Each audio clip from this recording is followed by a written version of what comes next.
Yeah. I have a short spiel for that, and it That's goes like this. Uh, Basically, if you've seen or read Harry Potter, you know how Voldemort kind of breaks his soul up into Horcruxes. So in order to kill him, you have to destroy all these little things that are located around the world. It makes it really hard to kill him. Uh, Blockchain technology, which is what underlies Bitcoin and all the crypto networks, is software that runs on Horcruxes.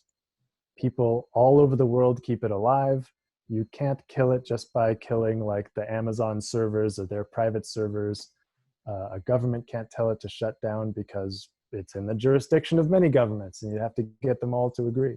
And many of them have conflicting interests. Sometimes they're Iran, China, US, Brazil, Peru, Russia, South Africa, just every flavor of political and economic interest has a stake in the blockchain maintenance game. So they're the Horcruxes for the software are so well distributed that it's basically unkillable, functionally unkillable. So blockchain is this unkillable software that can't be shut down by governments or private companies.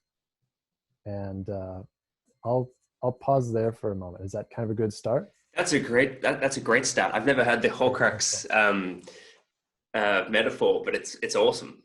That makes a lot of sense. So distributing this software or this computational power, this having this network distributed, has some benefits because it's you can't destroy it, and there are new mechanisms that underpin this that kind of that enable it to do things that conventional computing can't. Yes. So what promise does crypto have?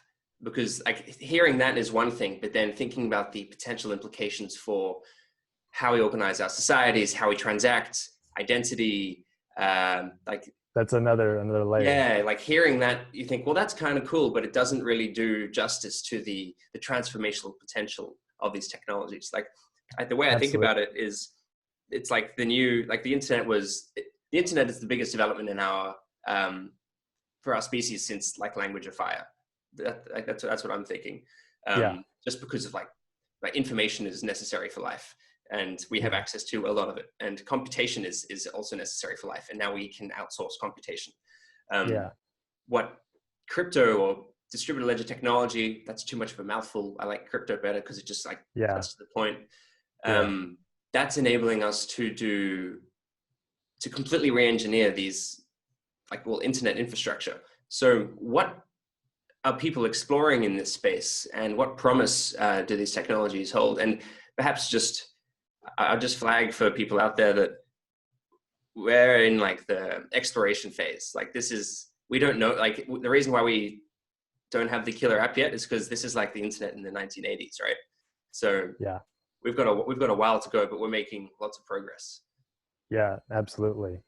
What this unkillability offers is the ability to send money to people programmatically.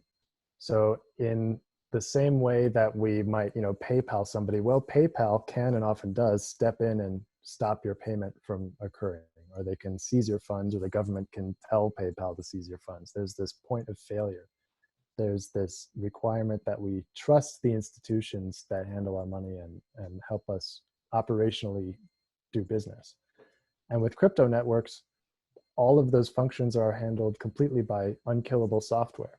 So there's no person in the middle who can decide to step in or decide to freeze your account. Since all of the finances and all the transactions are handled by software, and there isn't a human who can step in to interfere with it, there's a lot less overhead. For example, you can basically build a bank out of pure software that does all the same things that a normal bank does, only it doesn't have the overhead that a bank has. It doesn't require the insurance. It doesn't require to pay all the bank tellers. It doesn't require to pay the CEOs exorbitant salaries. They're not using your money in ways that you don't approve of. They're not charging you hidden fees and things like that. So you can have a savings account that operates purely on a crypto software platform. And that software will lend your money out the other side, just like a bank. And that deposit will earn interest just like a bank. But the interest goes directly to you. It doesn't go to a bank and then, oh, you get a teeny bit. So these crypto-based bank accounts can actually yield savings, interest on your savings, that's very frequently 10 to 100 times what a normal bank would be able to provide. And that's free. And it's only at this point a little teeny tiny bit more complicated and unfamiliar than a typical banking experience. That's getting very, very close to being usable without any expertise or any knowledge needed about all the technology underneath it. Does that begin to make sense a little bit?